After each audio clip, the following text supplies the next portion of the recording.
بسم الله الرحمن الرحيم الحمد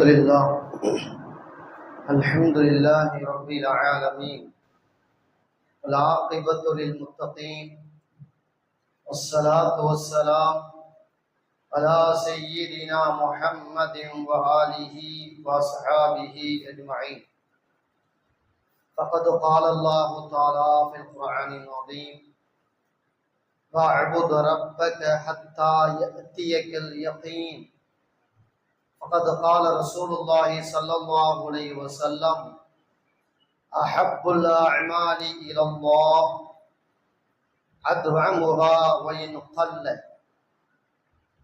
அளவற்ற அருளாளனும் நிகரற்ற அன்புடையனுமாகிய அல்லாஹ்வின் திருநாமம் கொண்டு ஆரம்பம் செய்கின்றனர். வான் வையம் புகழ் அனைத்தும் ஏக வல்லோனாகிய வல்லோன் அல்லாஹு தஆலா ஒருவன் மீது மட்டுமே என்றென்று முறித்தாகட்டுமாக. நபிகள் பெருமானார் ஸல்லல்லாஹு அலைஹி வஸல்லம் அன்னார் மீதும் அன்னாரின் வழிவந்த உத்தம சத்திய சஹாபாக்கள், தாபிஈன்கள், தபஅ தாபிஈன்கள், நாதாக்கள், ஷுஹதாக்கள், அவுலியாக்கள், உலகத்தில் பிறந்த மூமினான முஸ்லிமான ஆண்கள் பெண்கள் அனைவர்கள் மீதும், குறிப்பாக நம் அனைவர்கள் மீதும் அல்லாஹ்வுடைய அன்பும் அருளும் என்றென்றும் குன்றாமல் குறையாமல் நிலவட்டுமாக.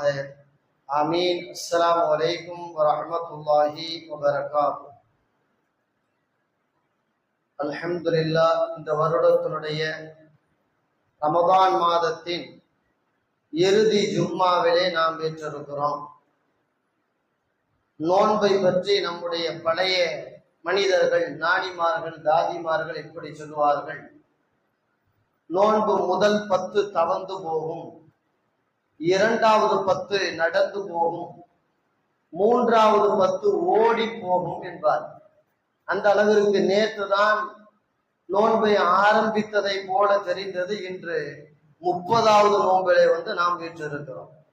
அவ்வளவு வேகமாக நோன்பு நம்மை கடந்து போயிருக்கிறது என்பதை பார்க்கிறோம். நோன்பு நேரங்களிலே நிறைய இபாதத், தொழுகை, நோன்பு, தானம் தர்மம், ஜக்காத்து, குர்ஆன் திலாவத்து, திக்ரு, தஸ்பீஹாத்து, இந்த மாதிரி எக்கச்சக்கமான இபாதத்தை நாம நோன்புல நிறைய செஞ்சிருப்போம். ஆனால் மார்க்கம் என்ன சொல்லுதுன்னு கேட்டா, ரமதான்ல எப்படி நாம இபாதத்துல ஆர்வத்தோடு இருந்தோமோ அதே ஆர்வம் மற்ற எல்லா மாதத்திலையும் இருக்கணும். வெறுமனே ரமதான் வழிபடக்கூடிய ரமதானிகளாக நாம் ஆகிவிடக் கூடாது. அல்லாஹ் குர்ஆனில் இப்படி பதிவு செய்திருக்கிறான்: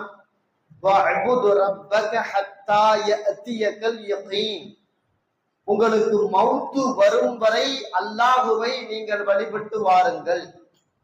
மௌத்து வர்ற வரைக்கும் அல்லாஹ்வுக்கான வழிபாடு என்பது தொழுகை, நோன்பு, தானம், தர்மம், இந்த மாதிரி இபாதத்து மௌத்து வர தொடரும். ரமதான் வந்துச்சு, நான் அந்த அமலெல்லாம் செஞ்சேன். ரமதான் போயிருச்சு, நானும் அந்த அமலெல்லாம் கைவிட்டுட்டேன். பள்ளிவாச பக்கமே நான் பெருசா வர்றதில்லை, மற்ற இபாதத்துல பெருசா கவனம் இல்லை. அப்படிங்கிறது ஒரு அழகான மூமீன்களுக்கான ஒரு நிலைப்பாடு அல்ல. அப்போ நாம ரமதான்ல எவ்வளவு ஆர்வத்தோட இபாதத்துக்குடைய வகைகளை செய்தோமோ அதில் குறைந்த அளவாவது மற்ற மாதங்களில் தொடர்ந்து செஞ்சு வரணும் அப்படிங்கிறத மார்க்க ரொம்ப தெளிவா போதிக்கும். பெருமானார் ஸல்லல்லாஹு அலைஹி வஸல்லம் அவர்கள் சொல்வார்கள்: அஹப்புல் அமாலி இலல்லாஹ். நிறைய இபாதத்து இருக்கு, வணக்கங்கள் இருக்கு. இந்த எல்லா வணக்கத்திலையும் அல்லாஹ்வுக்கு ரொம்ப பிடித்தமான வணக்கம் என்னன்னு கேட்டா, அதுவமுஹாவையின் கல்ல. எதை செஞ்சாலும் நிரந்தரமா செய்யணும், கொஞ்சமா இருந்தாலும் பரவாயில்ல. அது கொஞ்சமா இருந்தாலும் பரவாயில்ல, பர்மனண்டா செய்யணும். எந்த இபாதத்தை பர்மனண்டா நாம செஞ்சுக்கிட்டே வர்றோமோ மௌத்து வர, அந்த இபாதத்து அல்லாஹ்வுக்கு ரொம்ப பிடிக்கும். அல்லாஹ் விரும்புறது அததான். ஒரு மாதம் முழுவதும் கடுமையான இபாதத், ஷவ்வால் வந்தா அந்த இபாதத்தை செஞ்ச மாதிரியே ஒரு அடிச்சூடே இல்லை அப்படின்னு அல்லாஹ் இந்த ஒரு மாதம் செஞ்ச இபாதத்தை பெருசா பாக்குறது இல்லை. வருடம் முழுவதும் செய்கிற இபாதத்துக்கு தான் அல்லாஹ்விட்ட மரியாதை அதிகம். ரமதான் மாதத்துல நம்ம ரமதானை கண்ணியப்படுத்துற விதமா நிறைய இபாதத்தெல்லாம் செஞ்சிருப்போம். அது தப்புன்னு சொல்றதுக்கு இல்ல. ஆனா அந்த இபாதத்தினுடைய ஒரு அளவாவது வருடம் முழுக்க தொடரணும்ல. 5 வேளை தொழுதவங்க ரமதானுடைய காலத்துல ஷப்பால்ல பெருநாளுடைய லுகர்ல காணா போயிடுறாங்களே. பெருநாளுடைய லுகர்ல காணாம். அதாவது நோம்புல மட்டும் தொழுக, நோம்புல மட்டும் தர்மம், நோம்புல மட்டும் இறைவனுடைய சிந்தனை. ஷப்பால் வந்துட்டாலே, அடுத்த மாசம் வந்துட்டாலே அதை பத்தி இல்லை அப்படின்னா அது ஒரு சிறந்த மனிதனுக்கான அடையாளம் இல்லை. இப்ப வருடம் முழுக்க இபாதத்து செய்யும்.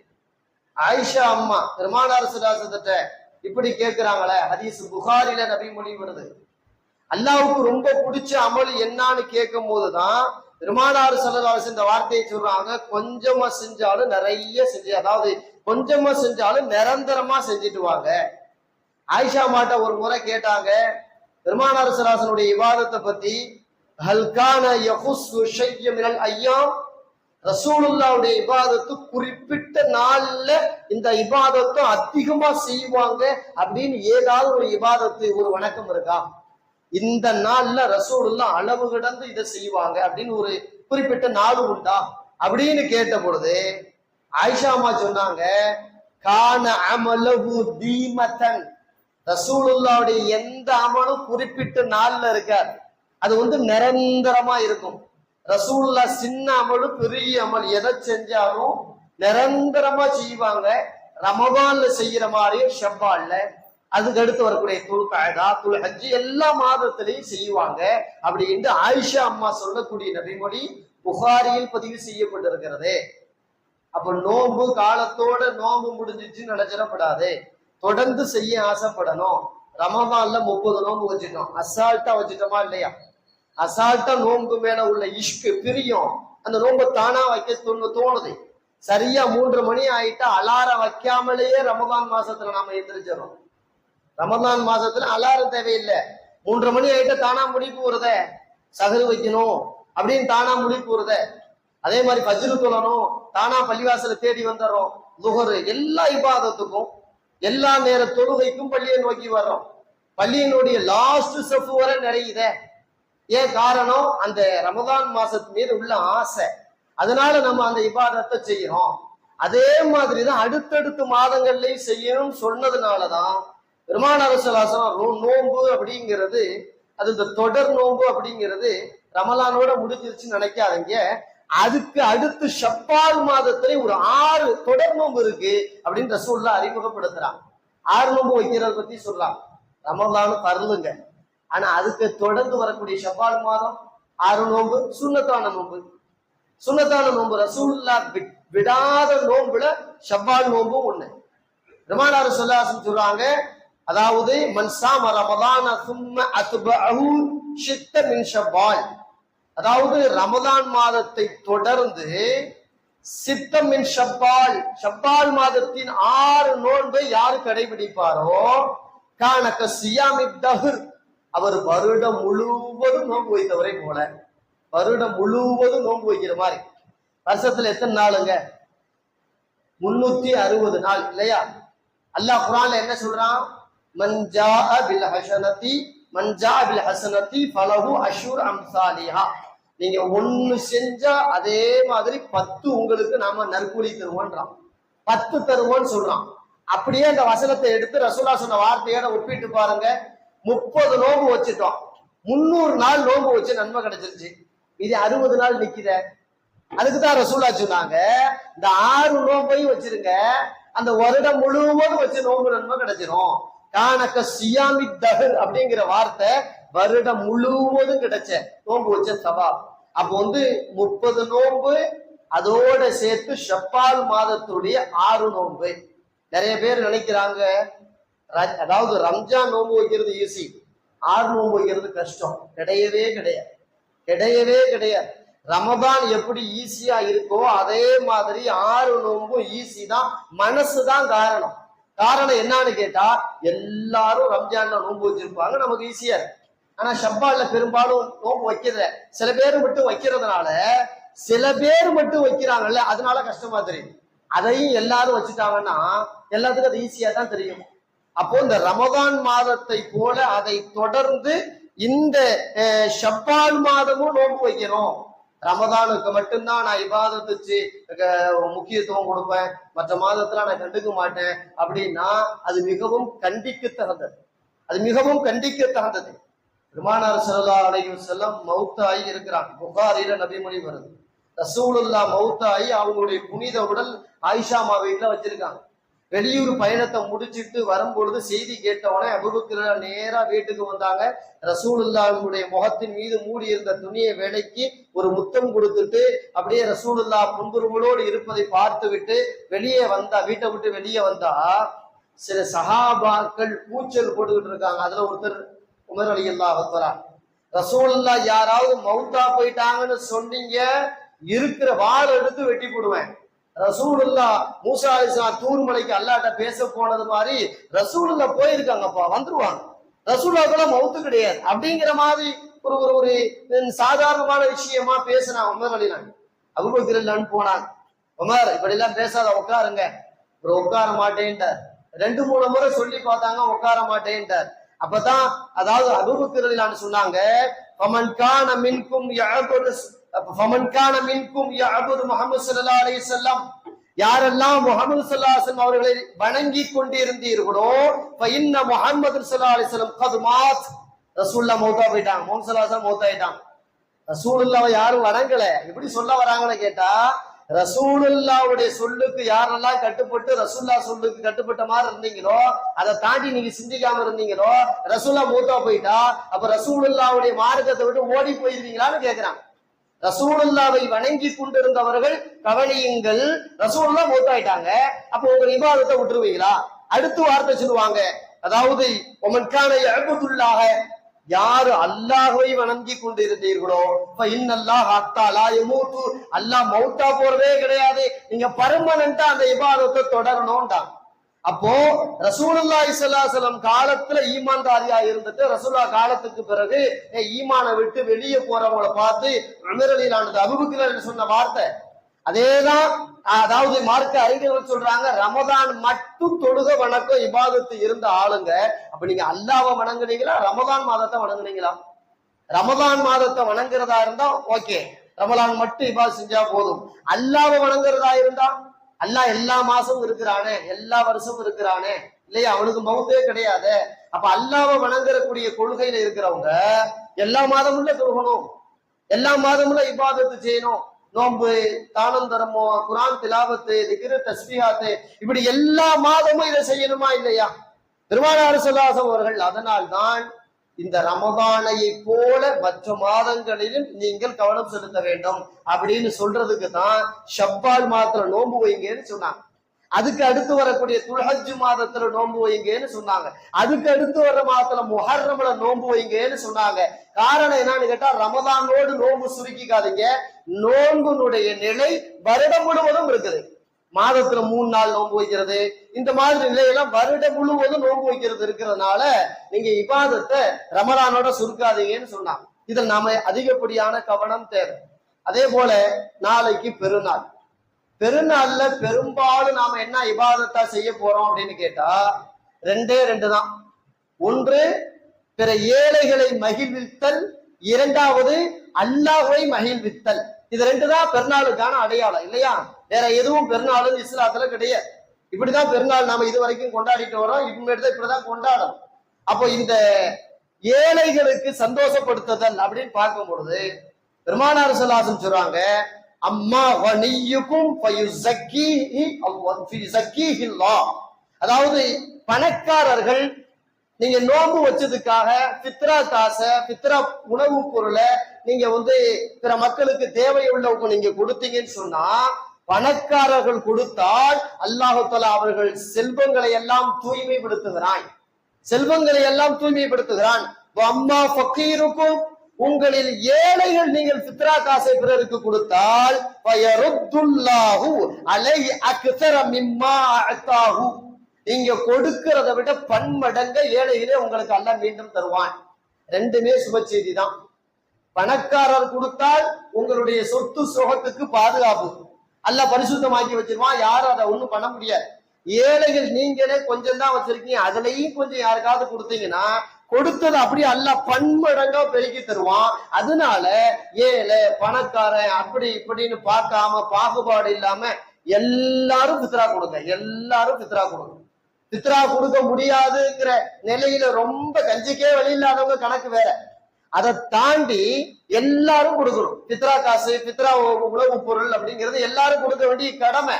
எந்த அளவுன்னு கேட்டா, பச்சை பிள்ளை பால் குடிக்கிற பிள்ளை, அதுக்கு நோம்புனா என்னன்னே தெரியாது, பேச கூட இல்லைன்னு வைங்களேன், அந்த பிள்ளை மீதும் கடமை தான் அந்த தகப்பன் கொடுக்கணும். கணவன் மனைவிக்காக கொடுக்கிறது, பிள்ளைங்களுக்காக தாப்ப கொடுக்கிறது, குடும்பத்தினுடைய தலைவன் தன்னுடைய குடும்பத்தினுடைய உறுப்பினர்கள் எல்லா மக்களுக்கும் சேர்த்து அவர் பொறுப்பெடுத்து அந்த பித்ரா காசை முறையா சரியா கணக்கு பார்த்து கொடுக்கிறதுங்கிறது மிகவும் அவசியமானது. பெருமானார் ஸல்லல்லாஹு அலைஹி வஸல்லம் அவர்கள் அடுத்து சொல்வார்கள், அதாவது உங்களுடைய செல்வம் பெருகும், உங்களுடைய செல்வம் பாதுகாக்கும். இது பித்ராவுக்கு ஒரு காரணம்.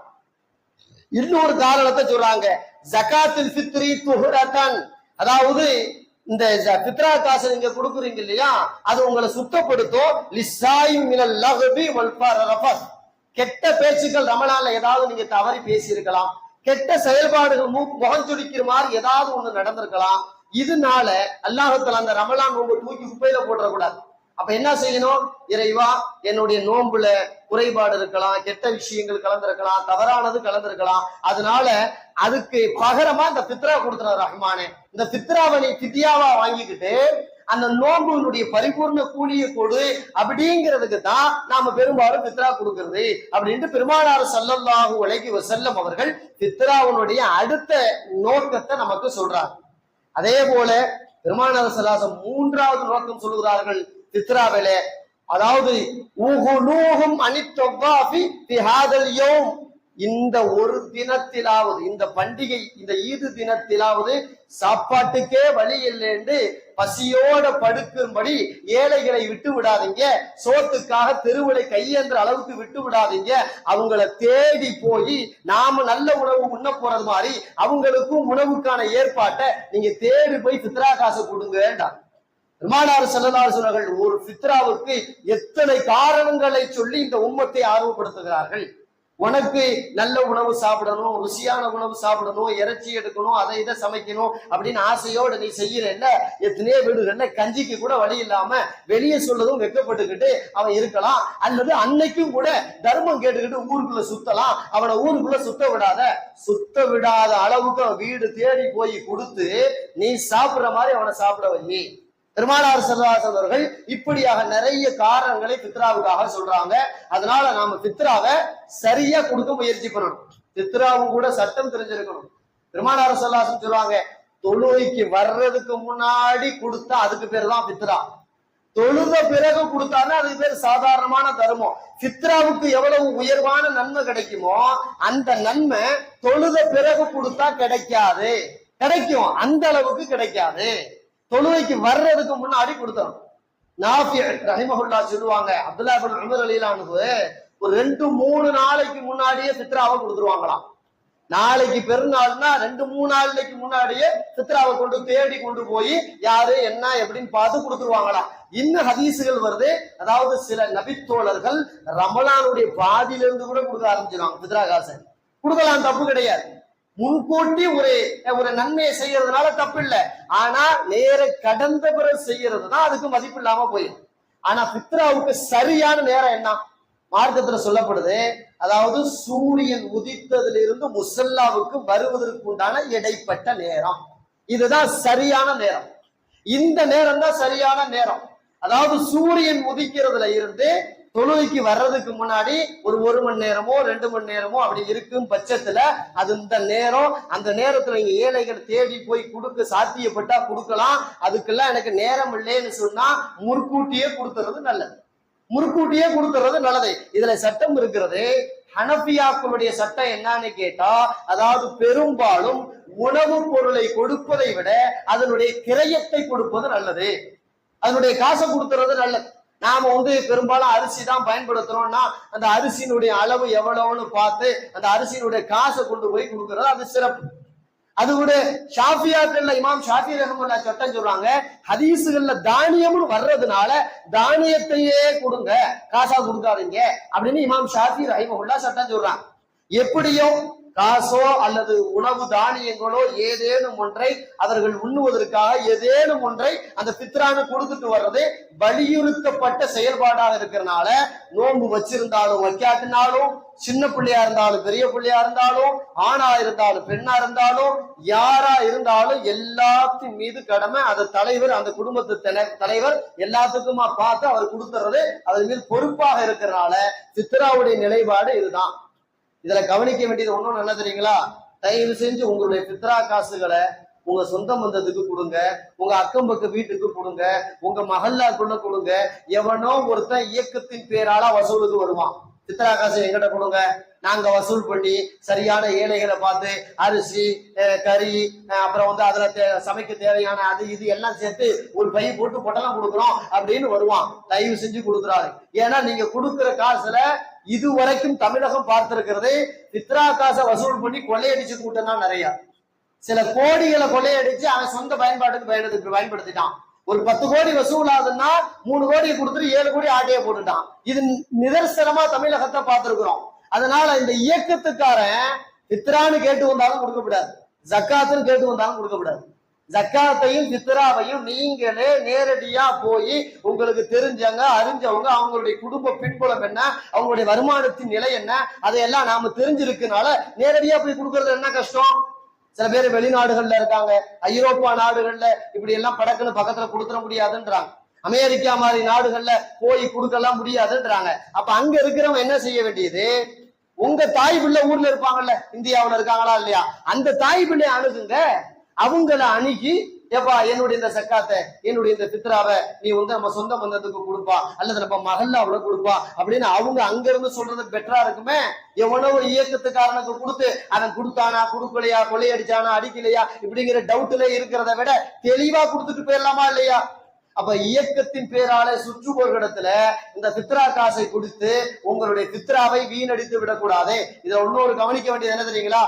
அவன் எப்ப கொடுப்பான்னு உங்களுக்கு எப்படி தெரியும்? கொடுக்கறேன்னு சொல்லுவான், அந்த குறிப்பிட்ட நேரத்துக்குள்ள கொடுக்கறேன்னா உங்க பித்ரா செல்லாம போயிடுமே. யோசிக்கணுமா இல்லையா கொஞ்சம்? இப்போ நீங்க மலேசியாவில இருக்கீங்க, நம்மளை விட 2.5 மணி நேரத்துக்கு முன்னாடி அவங்க இருக்கிறாங்க. அவங்க தொழுதுட்டு வரும்பொழுது நமக்கு அப்பதான் சூரிய உதயமே ஆகும்.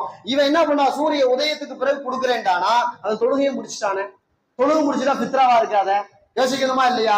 ஆஸ்திரேலியா நம்மளை விட பின்னாடி இருக்கானே, ஜப்பான் நம்மளோட பின்னாடி இருக்கானே, நியூசிலாந்து நம்மளோட பின்னாடி இருக்கானே, அவன் எல்லாம் எவ்வளவு வேகத்துல முன்னாடியே தொடுத்துட்டு வந்தாரானா இல்லையா?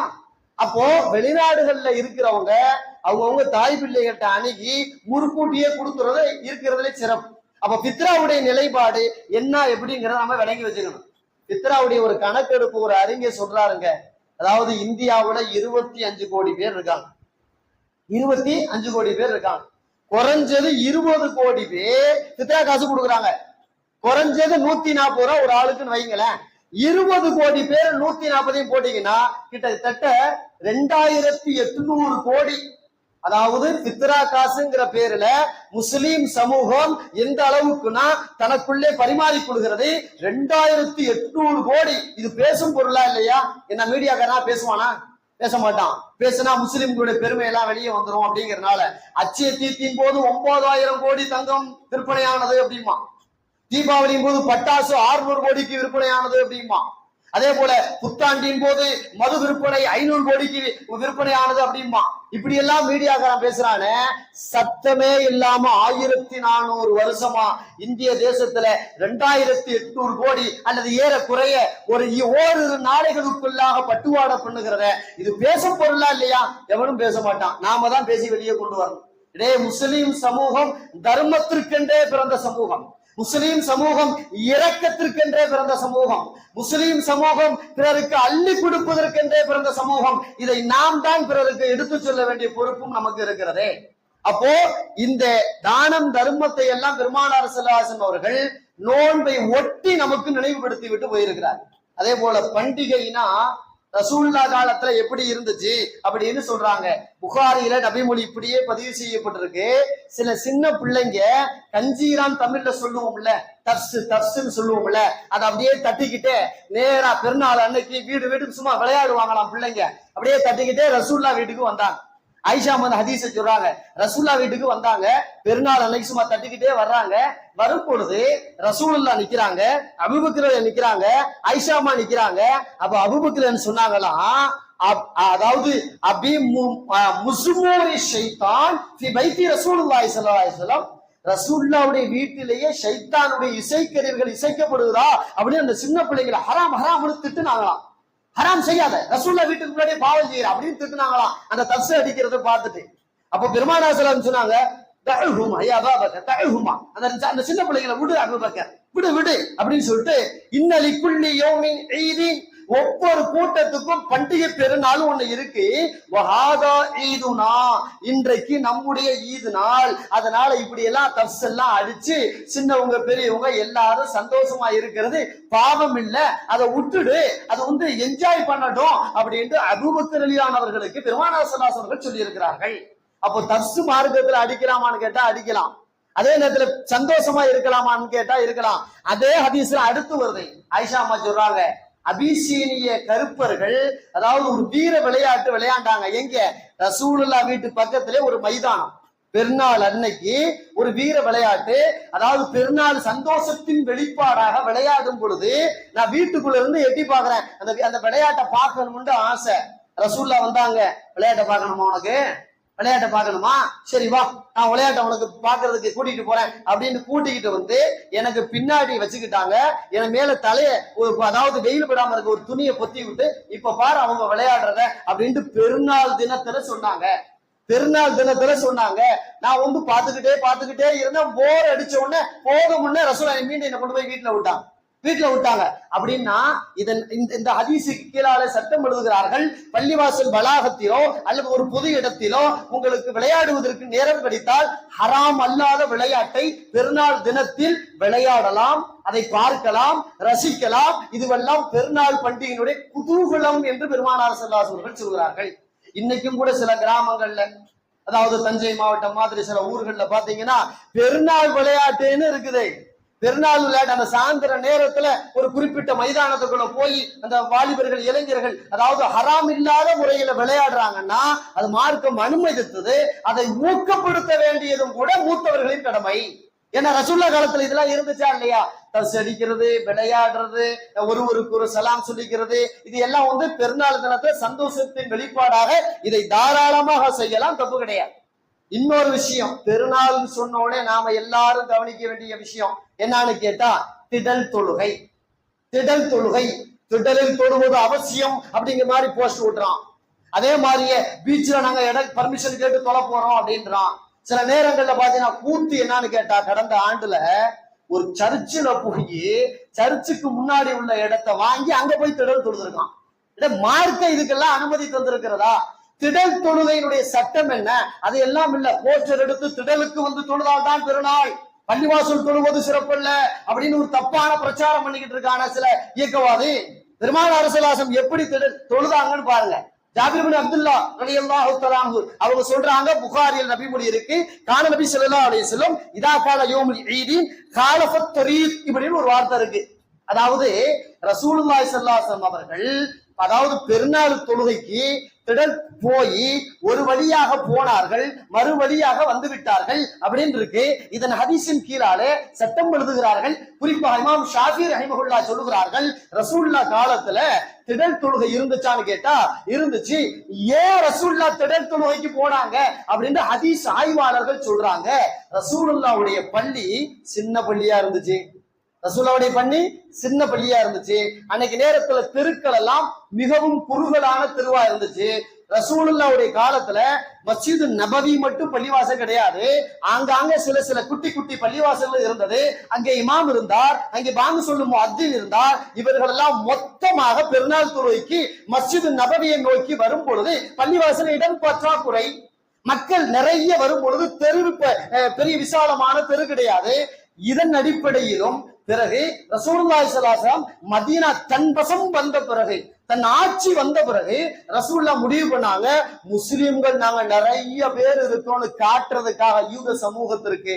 மதீனாவுல யூதர்கள் கொஞ்சம் பேர் இருந்தானா இல்லையா, முனாஃபிக்கும் கொஞ்சம் பேர் இருந்தானா இல்லையா, அவன்டெல்லாம் முஸ்லிமின் பலத்தை காட்டுவதற்கும் இட பற்றாக்குறையின் காரணமாக மட்டும்தான் ரசூலுல்லாஹி ஸல்லல்லாஹு அலைஹி வஸல்லம் குறிப்பிட்ட காலம் வரை திடல் தொழுகை நோக்கி போனார்களே தவிர ரசூலுல்லாஹ் வேணும்னு திடல் தொழுகை நோக்கி போகல.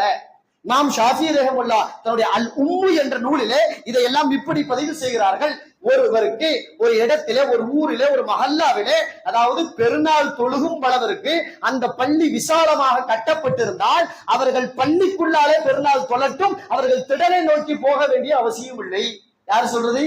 இமாம் ஷாஃபி ரஹ்மத்துல்லாஹ் இந்த ஹதீஸின் கீழாலே இப்படி சட்டம் சொல்கிறார், இப்படி சட்டம் சொல்கிறார்கள். இமாம் நவவி ரஹ்மத்துல்லாஹ் மிகப்பெரிய ஹதீஸ் துறை நிபுணர், ஹதீஸ் துறை நிபுணர். முஸ்லிம் ரஹிமஹுல்லாவுடைய அந்த நூலுக்கு பிரமாண்டமான விரிவுரை திறந்த மிகப்பெரிய மகான். அவர்கள் சொல்கிறார்கள் சட்டம் இந்த திடல் தொழுகை குறித்து, அம்மா அஹ்லுல் மக்க வலா யுஸல்லாஹா, அதாவது மக்காவாசிகள் ஒரு பொழுதும், அவர்கள் காலத்தில் சொல்கிறார்கள் மக்காவாசிகள் ஒரு பொழுதும் இல்லா ஃபில் மஸ்ஜிதின் மின் ஸமானில் அவ்வல், ஆரம்ப காலத்திலிருந்து திடல் தொழுகைக்காக கஅபாவை விட்டு வெளியே போனதில்லை, கஅபாவை விட்டு வெளியே போனதில்லை. காரணம், கஅபா பிரமாண்டமான இடம், பள்ளிவாசல்ல தொழுகிறதா சரின்னு இமாம் ஷாஃபி ரஹிமஹுல்லாஹ், இமாம் நவவி ரஹிமஹுல்லாஹ், உங்க பள்ளிவாசல் விசாலமா இருந்தா நீங்க தாராளமாக பெருநாளை பள்ளியில் தான் தொழ வேண்டும் என்கிறார். எங்க எந்த மஹல்லாவுல, குறிப்பா சில கிராமங்கள்ல பாத்தீங்கன்னா அந்த காலத்துல இந்த ஹதீஸை ஒட்டி என்ன பண்ணிருப்பாங்கன்னா, அதாவது பள்ளிவாசல் இருந்தாலும் கூட திடல் தொழுகைக்கு என்று பர்மனண்டா ஒரு இடம் வாங்கி போட்டிருப்பாங்க. இங்க போய் நாம பெருநாள் தொழுகிறோம் அப்படின்னு இடம், ஈதுகான ஒரு இடம் வாங்கி போட்டிருப்பாங்க. ஈதுகா மைதானம். அப்படியே நம்ம சஃபா போனோம்னா முஸ்லிம்களுடைய பலம் எவ்வளவு இருக்குன்னு பிறரெல்லாம் பார்த்துக்கிட்டோம், நம்மளை யாரும் தொந்தரவு பண்ணாம இருக்கு, இதெல்லாம் உதவுன்னு சொல்லி ஊருக்கு வெளியே அல்லது ஊரை ஒட்டி ஒரு ஈதுகா மைதானம் வாங்கி போட்டு இருந்தா அப்ப வேணும்னா அங்க போய் தொழுகலாம். மார்க்கத்துல அனுமதி உண்டு. பள்ளிவாசல் பெருசா இருந்தாலும் பரவாயில்ல, நீங்க ஈதுகா மைதானம் பள்ளியினுடைய சொந்தமானது, வகுப்பு செய்யப்பட்டது அப்படின்னு அங்க போய் தொழுகலாமே தவிர வாடகைக்கு போய் திடல் தொழுகிறான, காசுக்கு வாடகைக்கு பேசுறான், கவர்மெண்ட்ல போய் அனுமதி வாங்கணும், முட்டி மோதி அதுக்கு வந்து பீச்ல தொழுக அனுமதி வாங்குறேங்கிறான். சில நேரங்கள்ல கோயிலுக்கு முன்னாடி தொழுதான் ஆச்சரியம் இல்ல, தர்காவுக்கு முன்னாடி, அதாவது சர்ச்சுக்கு முன்னாடி தொழுதான் ஆச்சரியம் இல்லைங்கிற மாதிரி தப்பான இடத்துல எல்லாம் போய் திடல் தொழுகிறான். இது எவ்வளவு பெரிய தப்பான நிலை. அங்க பாத்தீங்கன்னா பொம்பளைங்க தனியா வர்றதுக்கு போறதுக்கு எல்லாம் இடமெல்லாம் இல்ல, எல்லாம் ஒண்ணுதான், எல்லாம் ஒன்னா தொழுவான். பொம்பளைங்க குனியிறது, ஆம்பளைங்க குனியிறது, ருக்கு சுஜூது எல்லாம் சரிதான். என்ன தெரியுங்களா கவனிக்கணும், ஏன் அவன் திடல் தொழுகன்னு சொல்றான் தெரியுங்களா? வேற ஒண்ணும் இல்ல, எல்லாம் வசூல் பண்ணதான், எல்லாம் வசூல் பண்ணதான். வேணும்னா கேட்டு பாருங்க, திடல் தொழுகிற இடத்துல வசூல் நடக்குதா இல்லையா? காரணம் வசூல் செய்யணும். வசூல் பண்ணி அதை கொஞ்சம் அப்படியே சாப்பிடுறதுலதான் அவனுக்கு ருசி ஊறி போயிடுச்சு. வசூல் பண்ணி சாப்பிடுறதுல ஊறி போனதுனாலதான் இந்த நிலைப்பாடு. இதுக்கு ஒரு முன்னுதாரணத்தை சொல்லுங்களேன். அப்படின்னு சொல்லவே முடியாது. இன்னைக்கும் கூட நடைமுறையில, அதாவது பெருநாள் நேரங்கள்ல மக்காவிலேயோ மதீனாவிலேயோ இருந்தவங்ககிட்ட கேளுங்க, அவங்க திடலை நோக்கி தொழுகைக்கு போறதில்ல, திடலை நோக்கி போறதில்ல. கஅபாவில தான் பெருநாள் தொழுகை நடக்குது. அதே போல மஸ்ஜிது நபவியில தான் பெருநாள் தொழுகை நடக்குது. பெரும்பாலான நாடுகளில் பெருநாள் தொழுகை என்பதை திடலை நோக்கி அவர்கள் போவதில்லை. அவர்கள் பள்ளி விசாலமாக இருப்பதால் அந்தந்த பள்ளிக்குள் தான் தொழுகிறார்கள். நம்ம நாட்டுக்கு பக்கத்துல இருக்கக்கூடிய நாடு மலேசியா. மலேசியால ஒரு இடத்துல கூட திடல் தொழுகை கிடையாது தெரியுங்களா? ஒரு இடத்துல கூட கிடையாது. சிங்கப்பூர் பணக்கார நாடு, அங்க திடல் தொழுகை கிடையாது. முடிஞ்ச வரை பள்ளியில தான் தொழுகிறாங்க, எல்லாரும் பள்ளியில தான் தொழுகிறாங்க. பள்ளியில தொழுகிறதுல என்னங்க கொள்ள காய்ச்ச? திடல் தொழுகைக்கு போனாதான் பெருநாள் தப்பா பிரச்சாரம் பண்றானா இல்லையா? இந்த மனநிலையெல்லாம் முதல்ல மாறணும். எவனோ ஒரு இயக்கவாதி சொல்லிட்டாங்கிறனால அதன் பின்னாடியே போறது அவ்வளவு உசிதம் இல்ல. மார்க்கம் என்ன சொல்லுச்சு, ரசூல்லா ஏன் திடல் தொழுதாங்க, பிறகு அதன் கீழால சட்டம் என்ன, இதை எதையுமே தெரியாம ரசூல்லா தொழுதாங்க தப்பான பிரச்சாரம், தப்பான பிரச்சாரம். எங்க ஹதீஸ சொல்றவர் ஹதீஸ எப்படி விளக்குறாரோ அதை கேட்கிறதா? ஹதீஸ பத்தியே தெரியாது இவன் விளக்குறதா நம்ம கேட்கிறதா? ஹதீஸ் விற்பனர்கள் ஹதீஸுக்கு விளக்கம் சரியாக இருக்குமா? ஹதீஸ் இல்ல, அரபியே வாசிக்க தெரியாது, இவன் ஹதீஸுக்கு விளக்கம் சொல்லிட்டு இருக்கான. அரபிய ஆ எங்க இருக்கு பா எங்க இருக்குன்னு தெரியாது, அவன் விளக்கம் சொல்றான் ஹதீஸுக்கு. ஆனா ஹதீஸ் துறைக்கென்றே தன் வாழ்நாளை முழுக்க ஒதுக்கிற அந்த விற்பனர்கள் சொல்வதை கேட்பதா? அந்த விற்பனர்கள் சொல்லுகிறார்கள் திடல் தொழுகை என்பது அவர்கள் யதார்த்தமாக வாங்கி வைத்திருந்தாலே தவிர வேண்டுமென்றே வலியுறுத்தி வலுக்கட்டாயமாக அப்படி ஒரு முன் உதாரணம் கிடையாது. அதனால இந்த திடல் தொழுகு விஷயத்துல நமக்கு ஒரு ஒரு ஒரு கவனம் தேவைப்படுகிறது. அதே போல பெருநாளுடைய அந்த ஃபித்ரா காசு விஷயத்துல கவனம் தேவைப்படுகிறது. இந்த ஃபித்ராவுல திடல் தொழுகையில இயக்கவாதிகள் பேச்சை என்னைக்குமே கேட்கக்கூடாது, என்னைக்குமே கேட்கக்கூடாது. கொஞ்சம் யோசிங்களேன். திடல் தொழுகை முக்கியம்ங்கிற வச்சோடு மழை பெய்யுது, திடல் தொழுகை போவானா? திடலுக்கு போவானா? அப்பையும் பள்ளியாசல் கூடியார, அப்பையும் பள்ளியாசல் கூடியார. அப்போ மார்க்கு சொல்லாத ஒண்ணு நீ ஏன் வழிய பிடிச்சு இழுத்துக்கிற? மார்க்க இதையெல்லாம் தனியாக கவனம் செலுத்த சொல்லுகிறது. அதனால் பெருநாள் என்பது பெருமானார் ஸல்லல்லாஹு அலைஹி வஸல்லம் காட்டி தந்த வழிமுறையில் தான், அவர்கள் வழிவந்த நபித்தோழர்கள் காட்டி தந்த வழிமுறையில் தான் நம்முடைய பெருநாளும் பெருநாளை ஒட்டிய தொழுகைகளும் கொண்டாட்டங்களும் அமைய வேண்டும். வல்லோன் அல்லாஹு தஆலா நம்முடைய நோன்புகளை பரிபூர்ணமாக ஏற்று அதற்குண்டான கூலியை வழங்குவானாக. எதிர்வரும் பண்டிகை சிறப்பாக கொண்டாடி அதன் மூலம் அல்லாஹ்வுடைய அன்பையும் அருளையும் பெரும் நன்மக்களாக இறைவன் நம்மை ஆக்குவானாக. வாஹிரு தஅவானா அல்ஹம்துலில்லாஹி ரப்பில் ஆலமீன். அஸ்ஸலாமு அலைக்கும் வரஹ்மத்துல்லாஹி வபரகாத்துஹு.